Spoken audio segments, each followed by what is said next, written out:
25 కేజీల 200, అదే 190 170 అంటే మనం దాని మీద ఉంటాయి కాబట్టి 25 కేజీలు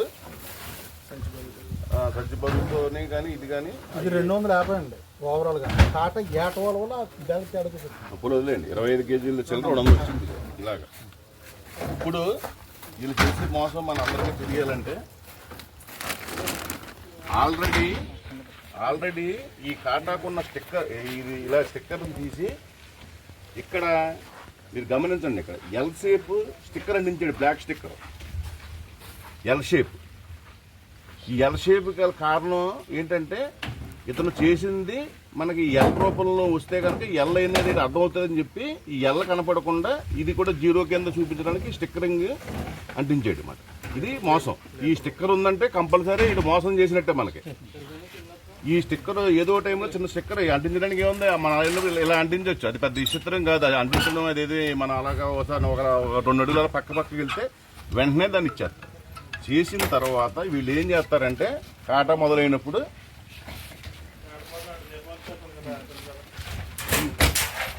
మూడు నొక్కి సరిపోతుంది, ఈ మోడ్ బట్టన్ నొక్కుతారు, బస్తా తీయాలి, మోడ్ బట్టన్ నొక్కుతారు.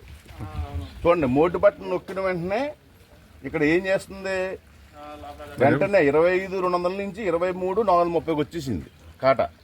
అంటే ఎంత తగ్గిపోయింది, ఇంచుమించు 1800 అండి, 1800. అంటే ఒక 25 కేజీలు నెట్ వేస్తే కేజీ 800 తేడా, 25 కేజీలు వేస్తే. దీనికి కారణం ఏంటంటే ఈ ఎల్ షేప్ ఎప్పుడైతే కనుక ఇది లీటర్లోకి పాలు అమ్ముకునే వాళ్ళు లీటర్లో కోసం ఏం చేస్తారంటే మోటు బట్టని ఇచ్చి వాళ్ళు లీటర్లో చూసుకుంటారు. ఇది లీటర్లోకి వచ్చింది. ఇది మనకేం చేస్తారు, ఆ ఎల్ల కనపడకుండా ఎప్పుడైతే స్టిక్కర్ వేసాడో మీకు ఇక్కడ ఏం కనపడదు, ఇంకా 23 430 కనబడుతుంది మనకి.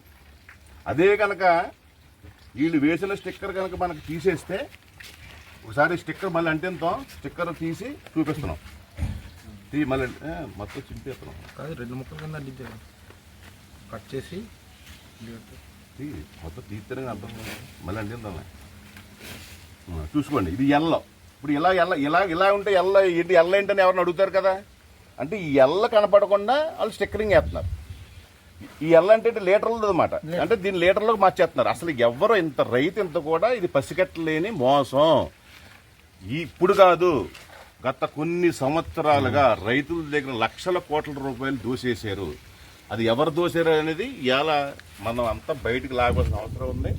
ఇది ఎవరు ఏజెంట్లు చేస్తున్నారా, షెట్లు చేస్తున్నాయా, లేకపోతే ఇందులో వ్యాపారవేత్తలు ఎవరైనా కొంతమంది కలిసి చేస్తున్నారా, ఎవరనేది తెలియాలంటే దీన్ని అంతా ఈరోజు మనం మరి సీరియస్గా తీసుకుని ముందుకెళ్ళకపోతే కనుక అలా రైతు ఈ రకంగా కేవలం ఒక 3 టన్నులు 90 కౌంట్లు 100 కౌంట్లోనే మరి ఇవాళ 280 కేజీలు 300 కేజీలు తేడా వచ్చి పరిస్థితి కనపడితే మరి 40 కౌంట్లు ఈ రకమైన చేసి 15 టన్నులు పడతా ఉంటే 4-5 లక్షలు 3-5 లక్షలు ఒక పట్టుకి రైతు పోగొట్టుకుంటున్నాడంటే ఎంత దారుణంగా కోల్పోతున్నాం మనం.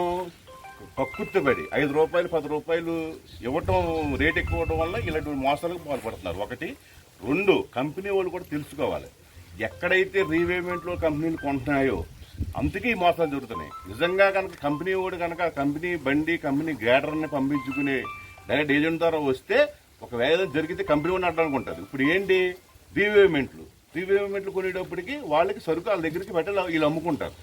ఈ షెడ్లు వాళ్ళు ఏం చేస్తున్నారు, కొంతమంది ఏజెంట్లు కానీ షెడ్లు కానీ రైతుల దగ్గర పర్చేజ్ చేసి రేట్ ఎక్కువ ఇచ్చి ఈ ఎంత కవరింగ్ కోసం ఇటువంటి కార్యక్రమాలు చేపడుతున్నారు. ఇది చాలా దారుణం. మరి గత కొన్ని నెలలుగా ఇప్పుడు మేము గతంలో ఎనమంటల్లో పట్టుకున్నాం.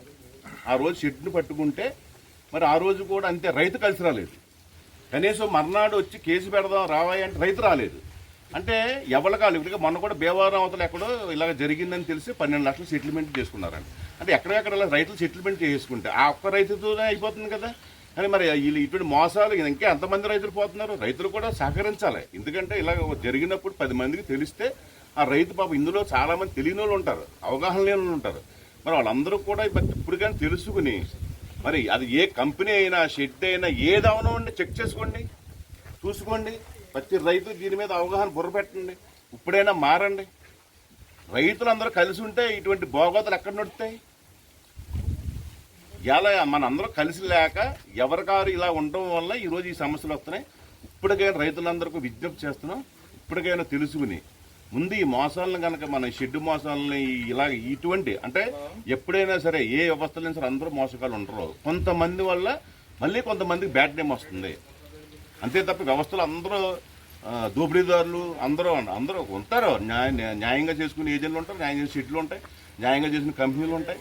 కానీ కొంతమంది ఇలాంటి పాల్పడుతున్నారు. దీనివల్ల అందరికీ మచ్చ వస్తుంది. దాని మీద మొత్తం ఈ వ్యవస్థలో కూడా కంపెనీ వాళ్ళు కానీ ఇటు షెడ్ వారు కానీ ఇటు ఏజెంట్లు కానీ ఒక్కసారి అందరూ కూడా కూర్చుని దీని మీద ఒక అవగాహన రైతులతో కనుక రాకపోతే భవిష్యత్తులో మరి రైతు కూడా ఆలోచించుకుని అమ్ముకునే పరిస్థితి మరి అందరూ కూడా ఆలోచించుకోమని అందరూ కోరుకుంటూ మరి మా జయ భారత్ క్షీరామార్త రైతు సంఘం ఇప్పుడే కాదు గత కొన్ని సంవత్సరాలుగా ఎక్కడ ఏదున్నా ప్రశ్నిస్తున్నాం, రైతుకి అండగా ఉంటున్నాం.